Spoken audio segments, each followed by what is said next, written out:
today is around deliberate fire setting.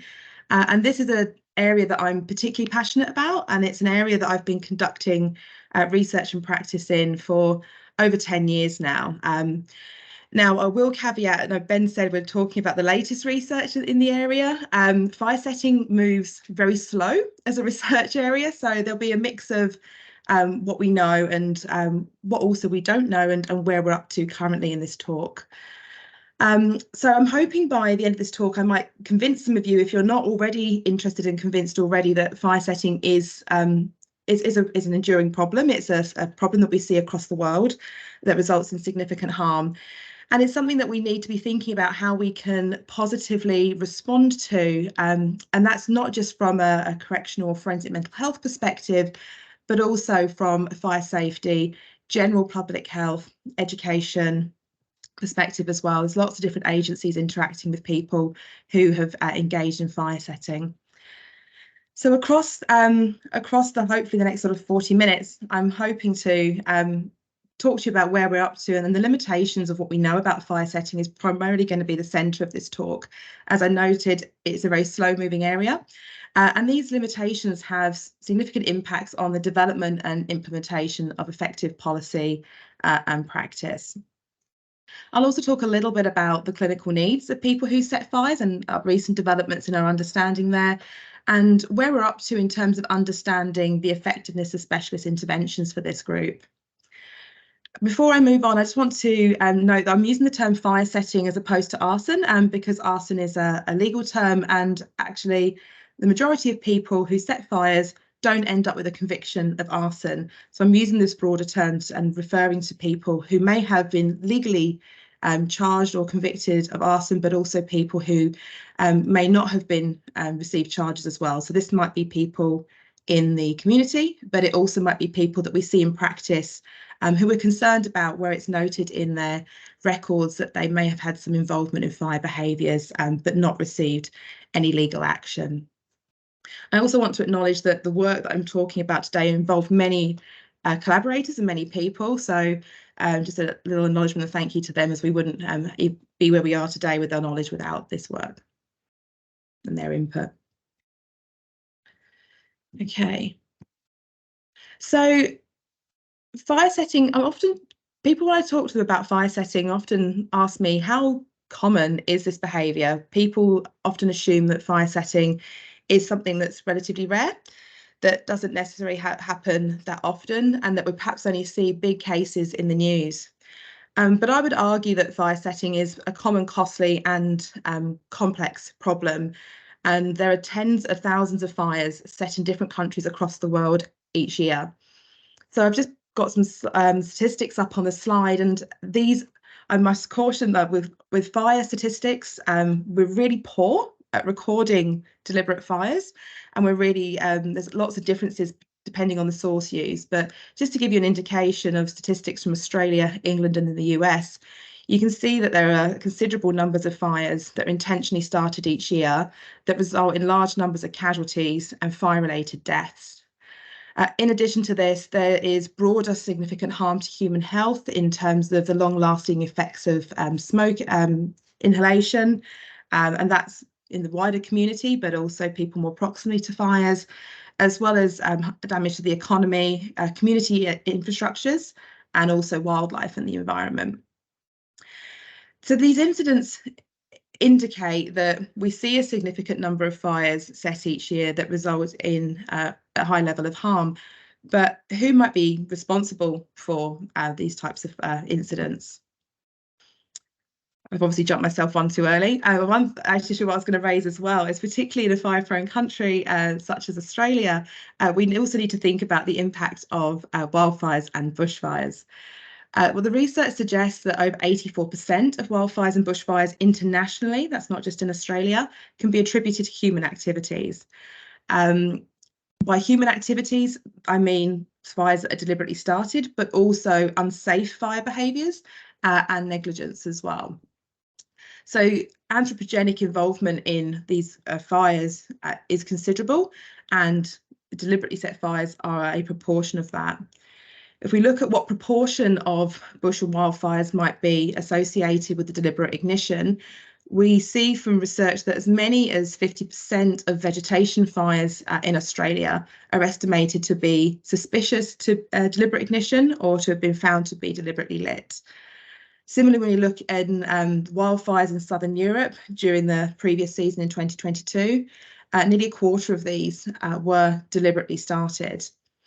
So this suggests that the deliberate ignition may also contribute to some of these extreme fire events that we've been seeing across the world in the last 5 years, and also more historically in terms of more fire-prone countries. In southern Europe, deliberate fires were the second most common ignition source after lightning strikes. So still represents a problem that if we target and we aim to intervene and address, we might be able to reduce some of the impacts. The reason I bring up wildfire and bushfires is with our changing climate conditions and the increased human environment interaction, what we're seeing is environmental conditions that are, I suppose, amplifying or have increased chances of fire occurrence and severity. Also, many vegetation fires are set at the rural urban interface, where there are a significant number of people living, as well as high fuel load, which can result in catastrophic outcomes. And very often those outcomes are outside of the person's initial intention and also outside of their hands based on weather conditions, fuel dryness, etc. So it's important that we understand who sets deliberate fires and why they might set deliberate fires so we can effectively develop prevention strategies to deter people or to look at ways of reducing people from engaging in this behaviour in the first place. Okay, so in terms of what we know against incidents, obviously incidents tell us how many fires are set, but who might be responsible for these? Again, reporting is really sketchy, for want of a better word, in this area. We've had very arson fire setting is often reported in conjunction with other types of property offences. It's not very often split out. But in terms of who we might come into contact in practice in services that we work in, 10 to 14% of forensic mental health patients have been estimated to have some sort of history of fire setting. And this is based on research from the UK and across Europe. And this includes convictions, but also people, as I noted at the beginning, who might have in their records that they've set a fire but not been convicted of this. When we look at prison and probation statistics, I've just pulled some here from England and Wales and also from Aotearoa, New Zealand. Approximately 1,800 individuals in prison and probation in England and Wales have a previous or current arson conviction. We can only get the arson statistics. And 631 in New Zealand. Now, these are not tiny numbers. They're much smaller compared to groups of people who may have engaged in violent offences, for example, that we might see represented in the prison population. But this is estimated around 1% of the prison population are thought to have some sort of conviction for arson or some sort of fire setting history. Now, as I noted, arson convictions represent only really the tip of the iceberg. The majority of people who set fires go undetected and remain in the community. In fact, arson is one of the most poorly prosecuted offences, and clearance rates are as low as 5% when we look at the number of incidences and who actually is charged and then convicted with a related offence. In recent years, we've started to conduct research in the general population to understand how many people might engage in fire setting and tell us about that. And a series of studies across Aotearoa and also in the UK, we found that between 11 to 25% of the general population report having set a fire over the age of criminal culpability. Further, research from Canada suggests that as many as 33% of adolescents report having engaged in unsanctioned firelighting. And this suggests that this behaviour is perhaps more common than we think. If we just look at the arson statistics, we think there's a smaller issue associated with fire setting, but they suggest these figures that there is much more going on there. However, despite it not being uncommon for us as practitioners to encounter people who set fires, and despite the number of people in the community who report having engaged in this behaviour, we know little about fire setting itself, the etiology of the behaviour, and how best to respond. Another area of concern when we're thinking about offending behaviour more broadly is how likely are people to go on to do this again. And rates of fire-setting recidivism have only more recently been estimated with the first meta-analysis in the field. And this suggests that the base rate of arson recidivism, so further convictions of arson, at 8 to 10%, and the base rate of fire-setting, and these are both untreated base rates, is 17 to 20%. The base rate of fire setting includes self-reported, clinician-reported and parental-reported fires.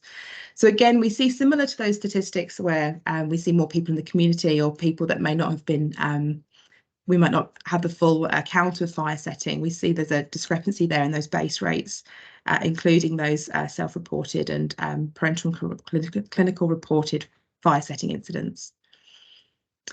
Sandbrooks et al. Meta-analysis also found that fire-setting individuals were 5 times more likely to reoffend with fire than non-fire-setting comparisons. So these were individuals who had already set a fire and were followed up. They were 5 times more likely to reoffend than somebody who hadn't set a fire. And this is not uncommon in terms of when we look at other types of offending behaviour, with previous behaviour being strongly associated with future behaviour. But what does this is my slide working? So what does this mean? How do these rates compare to what we know for sexual and violent reoffending? Well, the base rate of fire settings, that's 17 to 20%, appears to be a similar recidivism rate to what we see for sexual offending reoffending. So this is around 1 in 5 people are likely to go on to set a further fire based on these base rates. So despite that 1 in 5 people, if untreated, will go on to set a further fire, there has really been a lack of focus internationally on understanding and responding to fire setting.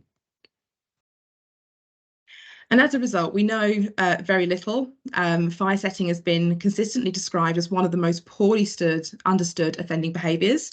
And we estimate that we're around sort of 20 years behind what we know about sexual offending when we look at the research body that there is for fire setting. And therefore, our understanding of both the behaviour, assessment and prevention is really very much in its infancy. And I did sort of, I suppose, chuckle to myself a little bit as I put this slide together, because I remember writing these very comments in my first publication during my PhD back in 2012. And then here I am, 11 years later, saying the same thing. And I chuckle because it's exasperating as well, how slowly that we're moving and the attention that the field receives. And there are a number of reasons for this that I'll explain as we go forward. But first of all, I want to think a little bit about what this lack of research means for us in terms of practice implications. Well, first of all, if we have a lack of research focus and we know very little about behaviour, and this is translated to a lack of research on risk and protective factors for fire setting. And this is important because risk and protective factors are constructs that we draw upon for decision making, for risk assessment and for intervention and prevention, knowing what to target for onset and repeat of fire setting and giving us areas to target as points of clinical need. And the lack of research, particularly in this area, has really left those that are tasked with responding to and reducing risk of fire setting to be left in the dark and left to sort of feel around in the dark, really, with very little guidance to inform their practice. And very often I have people come to me and say that they don't feel particularly confident when they are faced with somebody who has set a fire. What do I do? How do I approach this? There's very little out there for me to go on. In addition to practice implications for clinicians, this also has some really important implications for the people that we work with who have set fires. We're able to implement evidence-based, or we're able to implement prevention strategies, and we're able to design and implement interventions to the best of our ability. But it means that we very often lack an evidence base on whether these are effective. We have a real lack of that what works literature around what are we doing in terms of providing prevention and intervention for fire setting. It also creates challenges with providing evidence-informed and defensible risk-based decisions. That's often something I hear in relation to court reports, for example, when people are asked to comment on someone's risk of fire setting, for example. But also it presents difficulties for care and sentence planning and evidencing to parole boards, mental health tribunals, and also to accommodation providers, for example, that risk is reduced. And this has implications such as longer stays in hospital. Research shows that people with arson convictions are overrepresented in long stay hospital samples. It creates difficulties with discharge and resettlement into the community. And we find very often that people with arson convictions are typically excluded from, or arson is an exclusion criteria even, across the housing sector, and also for reintegration programmes. We also, there's also a disinclination to provide employment opportunities for people with an arson conviction. Research that has, and there's very limited research, but that has looked at people's employers' attitudes towards people with arson histories, has found that similar to people with sexual convictions, that there are high rates of disinclination to want to employ individuals. And this can make, reintegration and rehabilitation really, really difficult and can lead to overstays in hospital, as I mentioned, for people who have set fires in the past. And some of these challenges were some of the reasons that have kept me researching in the area over the years, as I find it a real ethical issue that we lack an evidence base to help successfully move people on in the system in a safe and evidence-based way. So over the last 10, 15 years, myself and colleagues have really been working on trying to grow an evidence base, and it's a long and a hard task, and it's very slow, as there's only a few people internationally who are working in this area. But we've really started with trying to understand the characteristics of people who set fires, what their potential clinical needs are, so what we should be targeting as part of treatment, and then starting to try and build evidence around how we can assess things such as fire interest and other fire-related factors that I'll talk about that are related to fire setting, and looking at interventions and starting to lay the foundations really of our understanding about what works for this population. Now, I could probably talk for about an hour on each of these today, so I'm just going to focus on a few because I'm well known for going over time, so I'm going to try and do my best to focus in and cover some content within the time that we have. Okay, so who sets deliberate fires? There has been, I suppose, a considerable body of research that has looked at describing people who have set fires, and most of this research has focused on just looking at fire setting samples. Very little of the research, particularly earlier on, has focused on comparing people who set fires to people who don't set fires.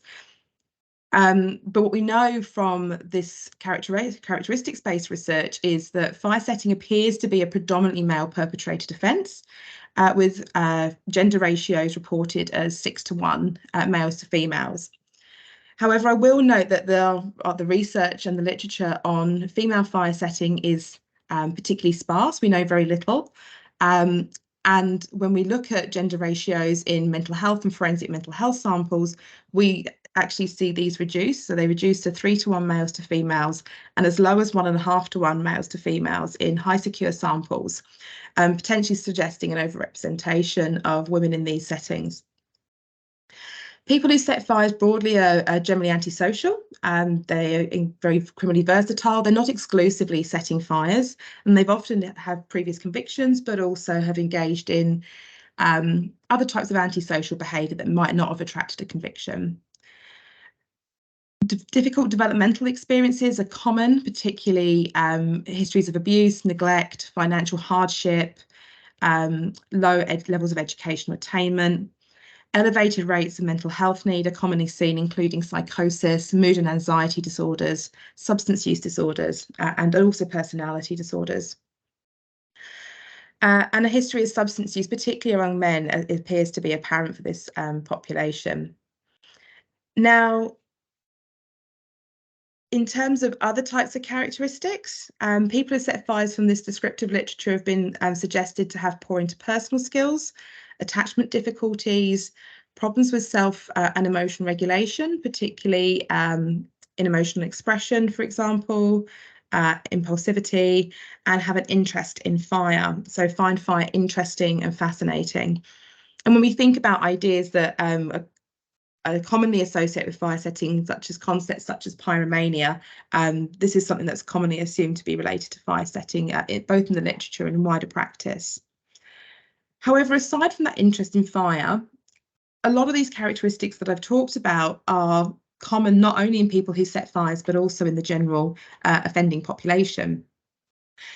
And this, I suppose these shared similarities, they have led to this assumption broadly in the research literature and also in practice that people who set fires are generalist offending individuals, and their needs can be met through general assessments and general interventions. They're not specialist, they don't require specialist treatment. So going back a few years now, we decided to test this generalist specialist hypothesis. And we were interested in this because there has been a lack of research that has directly compared people who've set fires to those that haven't. But we're treating people who've set fires, based on this assumption that they're similar, and they are people who are just very criminally versatile and are engaging in lots of different types of offending behaviours.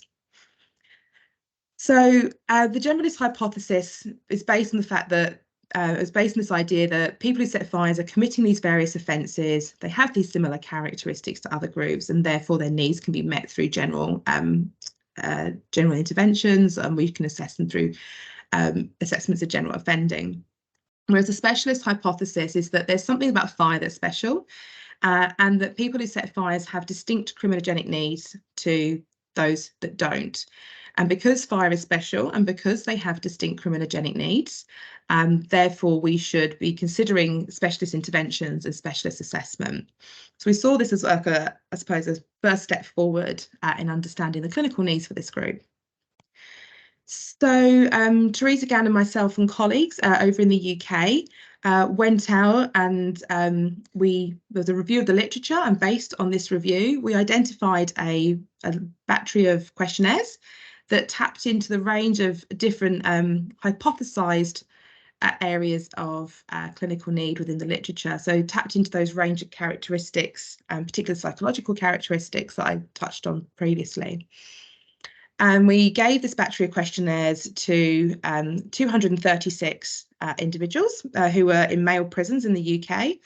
And we recruited people who had a history of fire setting, be that a current index offence or a previous conviction of an arson offence, or an offence that had involved fire, or it might be that they were known to have set fires in custody, so they were known to the fire warden at the prison for being somebody who was considered of a fire risk because of in custody fire setting behaviour, or they self-reported while taking part in the questionnaires that they'd engaged in fire setting. So we used a broader concept there. And we also had the group of people who had no fire setting history. And from that 236, we drew a matched sample.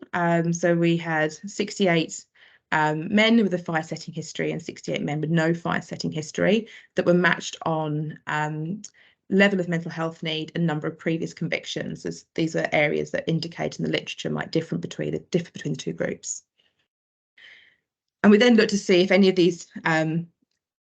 the measures that we'd administered that tapped into these different psychological constructs could differentiate these groups. Well, what we found is that people who set fires had significantly higher levels of identification with fire. They were more likely to see fire as part of themselves, as part of their personality, that they wouldn't know who they are without fire. They had significantly higher levels of serious fire interest. And what I mean by this is that they reported being significantly more interested in things like house fires, like seeing a house burning on the street, rather than sort of small campfires.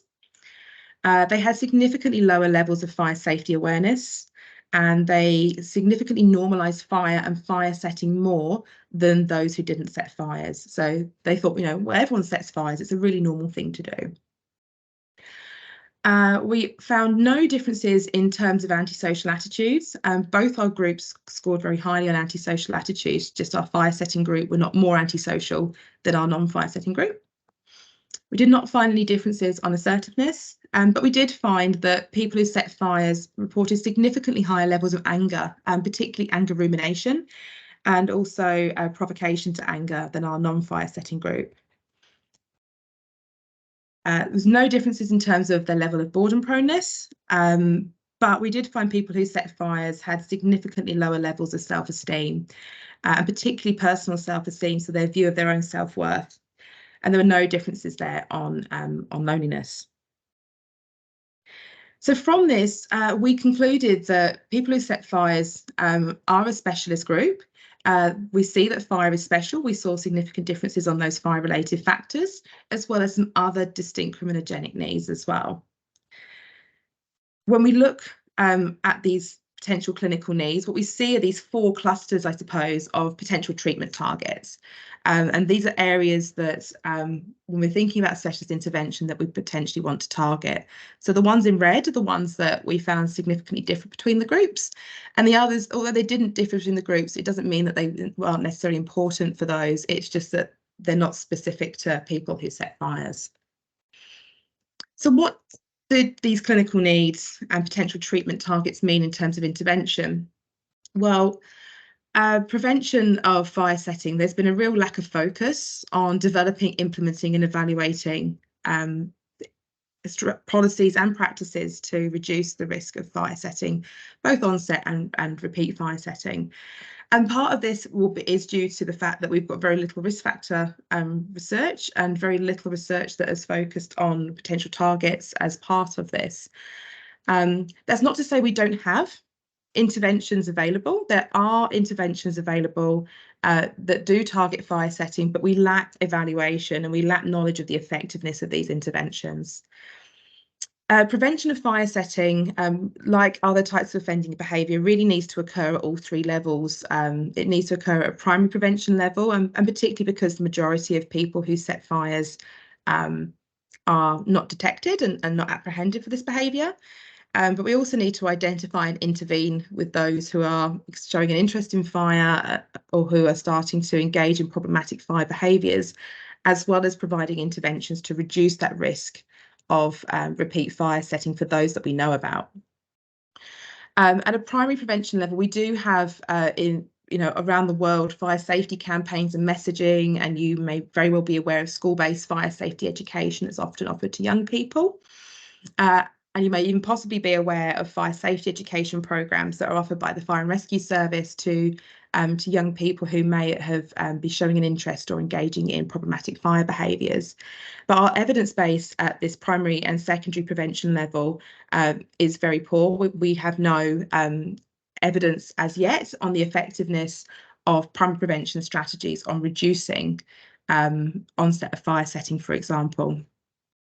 All of the work to date has really focused on this tertiary prevention and drawing on potential areas of clinical need, such as those that I identified in the previous slides, and applying this to develop interventions that can be delivered in forensic mental health and correctional settings to reduce risk of repeat fire setting. And so I'll just talk very briefly about some of the work that we've been working on over the last few years in terms of developing this area. So in terms of interventions for adults who set fires, there are three groups of interventions that have been developed. Historically, there's been a real focus on generalist interventions and applying those to adults who set fires, as I noted, that common assumption that they're a generalist group. More recently, there's been a focus on more specialist interventions such as fire safety education and specialist psychological interventions for fire setting. However, across the board, although small interventions have been developed and piloted and trialled, the evidence base for these is very small and limited, very often relying on case studies, small cohorts of participants, and lack of comparison groups are common. Similarly, we don't have any research as yet for any of these interventions that have been developed about whether whether the interventions lead to actual behavioural change. So many of these interventions have been pre-post or within treatment evaluations. None of these have looked at, what happens to people if you follow them up over time. Do they go on to set further fires or do they not? So when we sort of first visited the literature, going back 10 years ago now, the real focus was there something out there that we could identify and apply to secure services in the UK where some of us were working, and looking at, could we use something that already existed? But it became quite apparent that the evidence base wasn't really there, and so we just went about designing a new intervention and evaluating that. So I was working with Teresa Gannon and Lona Lockerbie at the time, who developed two sister programs, the fire setting intervention program for people in prison and the fire setting intervention program for people who have a mental disorder. And these two interventions, they're sister programs, so they're very similar. They're just tailored for the specific environments in which they're delivered. And they're specialist psychological interventions that have been specifically designed to target and reduce the risk of future fire setting. So they draw on empirical, clinical and theoretical knowledge specifically to fire setting. They're strength-based programs, so they're underpinned by the Good Lives model and also the principles of the risk need responsivity model, as well as contemporary theory, fire setting theory. The programs are cognitive behavioural in orientation and have strong psychotherapeutic elements, so they really encourage healthy emotional expression and social communication. The program's focus, the core, I suppose the central part of the program's really focuses on those clinical needs that we identified in that earlier research. So it's underpinned by that evidence base as well as other empirical evidence. So we implemented both the FIP and FIPMO as part of multi-site programs, multi-site evaluations, apologies. The FIP was implemented across a number of prisons within the UK, and the FIPMO was implemented across a range of forensic mental health services. Both programs were originally designed to be delivered as groups, and so they were delivered in a group-based format. For both evaluations, we adopted a quasi-experimental design because we wanted to address some of the limitations of the previous research and to build an evidence base that can tell us whether specialist interventions are better than treatment as usual, or they can have better outcomes than treatment as usual. So we recruited from sites who were delivering the programs. We trained people in the programs, they delivered the programs, and then we recruited a comparison groups of people from services that weren't delivering the programs, so they weren't going to receive the treatment. And we provided a battery of questionnaires, very similar to the ones that we use for the clinical needs. So they tapped into those same core areas, both prior to the intervention and post the intervention for those that received it.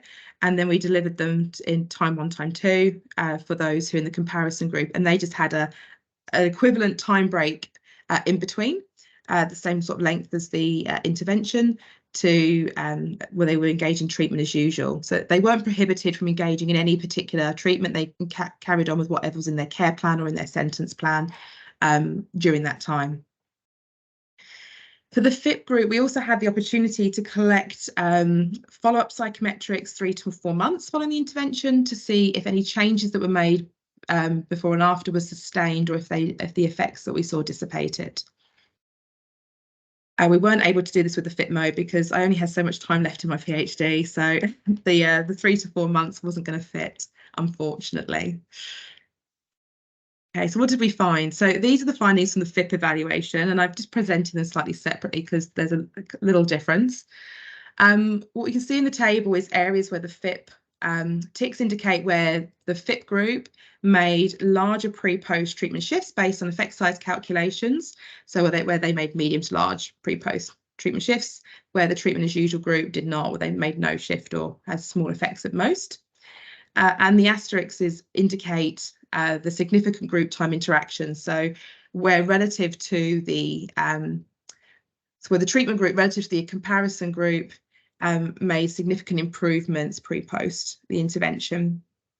So what we can see is that our FIP group, in terms of the effect sizes, made significant shifts across fire-related factors, emotional self-regulation, and offence-supportive attitudes. And there were also significant group time interactions for some of the measures across these 3 areas as well. We didn't see any changes in the social functioning, so the areas of like self-esteem, emotional loneliness, for example. What we did see was that self-esteem increased across both groups, pre-post intervention. So there was something going on in the prisons that increased self-esteem for all of our participants over these times, but there were no other differences there. We also found that all the key improvements were maintained by our treatment group at 3-month follow-up, and that individuals with the highest number of self-reported fires, so not those that were necessarily recorded, but the highest number of self-reported fires made the greatest treatment gains, particularly in those fire-related factors. With the FITMO evaluation, very similar pattern of results. So again, the asterisks is the group time interactions, and the ticks are the effect sizes of pre-post change. But we did see an effect there with self-esteem as well. We also collected patient ratings during the FITMO evaluation, and we asked them, what did they find was particularly useful? And they talked about how learning how fires spread, the impacts of fire on other people, risks and triggers, motivations for offending, and coping were some of the areas that were some of the sort of strongest and highest rated areas as well, which was really positive. So conscious of the time, so I'll just skip through this very briefly. But since we did the FITMO evaluation, again, it was another within treatment evaluation.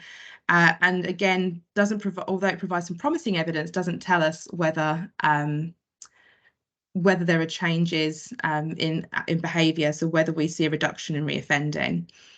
So over the last, it's 7 years. So since sort of wrapping up on the within treatment evaluation, we've been continuing to collect reoffending data for the FIP group. We didn't have consent to that for our FITMO group, but we had for the FIP group. As we followed this group over a 6-year, 4-month average follow-up, and we were able to collect data in 2-year waves. So we have censored interval data where we would know within a 2-year band if somebody reoffended. And that's just because it's the type of data we were able to actually request and collect. And we've looked at outcomes for fire-setting reoffending and general reoffending using both conviction data from the police national computer system and also for custody incident and adjudication. So prison misconduct, offending behaviours in custody. What we have found so far, so these are really preliminary analysis, we're just literally polishing the paper off as we speak. What we have found so far is that our FIP participants, we only had 1 person who reoffended in that treatment group compared to 2 people in the comparison group. So these reoffending rates are really low. They're actually very low in comparison to what we see, that base rate of arson reoffending more generally, and in other studies that have looked at reoffending for people who've set fires. But we found that because of this, we didn't see any differences in terms of reductions on reoffending for our fire setting group. So we didn't see that treatment didn't significantly improve the prediction of survival. And that's because of that, partly because of that low reoffending rate. We can draw a few conclusions, but it doesn't appear to be making people worse, which is encouraging. In terms of general reoffending, we found that FIT participants reoffended with, or general reoffending was significantly lower than our comparison group, and that treatment significantly predicted survival. So what I mean by that is that people who completed the treatment were less likely to be reconvicted with a non-fire setting offence in the follow-up period relative to our comparison group. That's really positive, given that we've got this general, that people who set fires engage in various types of offences, and we're potentially seeing a generalisation of effects there, which is really positive. Our in-custody of data was a little bit more interesting and counter-hypothetical. We found that our FIT participants were more likely to receive a a recording of an in-custody incident for a fire-setting offence, or for a fire-setting incident, and also to receive adjudications for fire-setting over the follow-up period, although the differences weren't significant. We were looking at what this might explain this, and we did find that a history of cell fires at baseline, so at time 1, was significantly associated with future fire-setting incidents and adjudications. And one hypothesis we have is that for people who set cell fires, the research indicates that they typically tend to set fires only in custody and not in the community. And this potentially suggests that there's something about the environment which is associated with their fire setting, and that even with treatment, that's not changing, and they're still in that environment. So it's a hypothesis we have. We're still working through that, but that was kind of counterintuitive.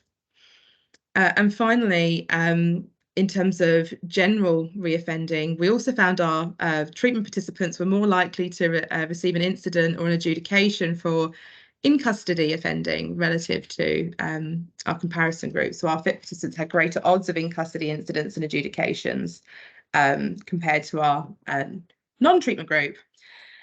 And again, this was counter-hypothetical, and we're working through potential explanations for this. Potentially, is it a clumsy attempt at skill development where people are trying things out on the wing?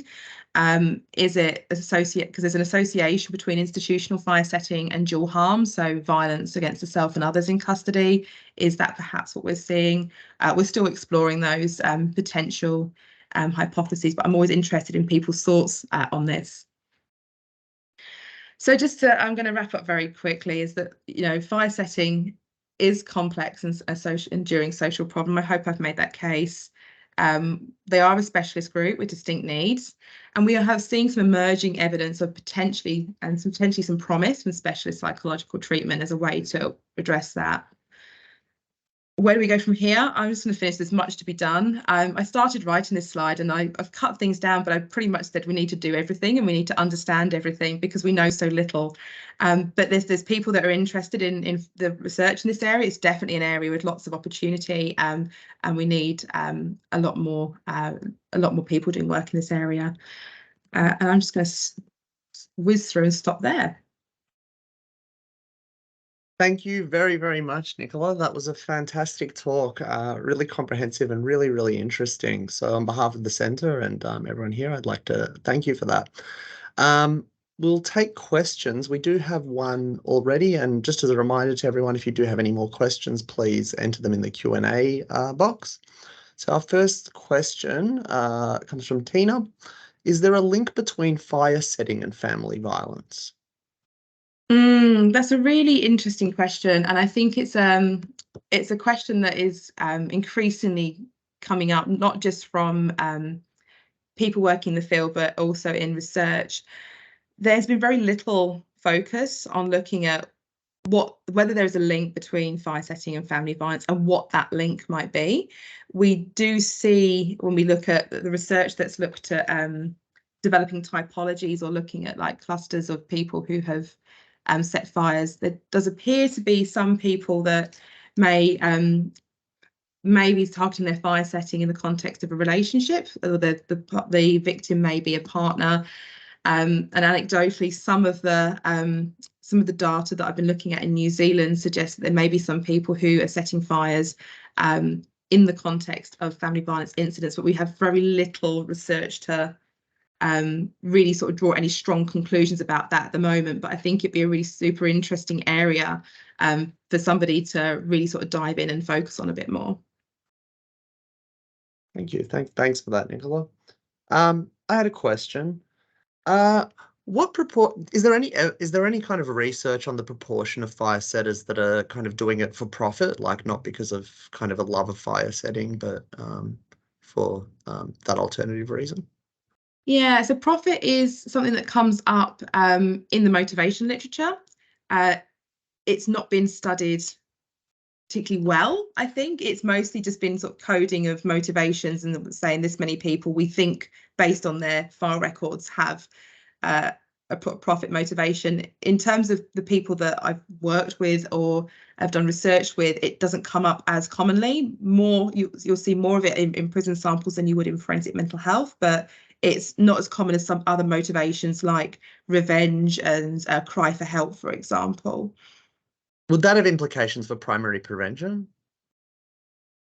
In terms of the motivation? Yeah, because I imagine, I don't know, I imagine for Mm, for-profit people, maybe you don't see as much like repeat fire setting compared to mm. someone who has like a complete interest in kind of just fire. Yeah, it's I don't know. interesting. Yeah, so in the community services, the community surveys, the profit doesn't come up. What we see is people say that they love fire, but they're setting lots of small fires, so they're not getting caught Yep. because they're setting small things and sometimes putting it out, or it's not coming to attention. Whereas that when we look at targets in the people that do get caught, it seems to be bigger and have emotional salience. Whereas that when you look at the unapprehended people, there's that small immediate gratification. I do think that has some implications for what we can target in terms of primary prevention. But yes, that's an area that we really need to, first of all, learn more about those people that aren't caught, but and then also to think through how we best capture people that we don't know about and what those population level approaches are. Thanks. Do we have any other questions? I can't see anything in the Q&A. I have a question that's come through to me through different means. Okay. Okay. I don't know if the person wants to be identified. Any link between fire setting and neurodevelopmental conditions in youth? So the youth, there are, so yes, there are some people who may set fires who are neurodivergent. We see with young people, we do see slightly elevated rates of ADHD. The proportion of young people who have diagnoses of autism, for example, is not particularly elevated in young people who set fires. It's again an area that's not been particularly focused on. The youth fire setting literature has tended to be a lot more broad, but hasn't focused on those specific subgroups. But again, would be a really interesting area to look at that and study that further. Absolutely. Okay. I think that's it for questions. Thank you once again, Nicola. Fantastic talk, and thank you everyone for attending. Please join us next year in February, where we'll be having our next seminar. Dr. Nina Papalia and Dr. Susan Badawi on Dolly and Capax, their research on that topic. Thank you very much.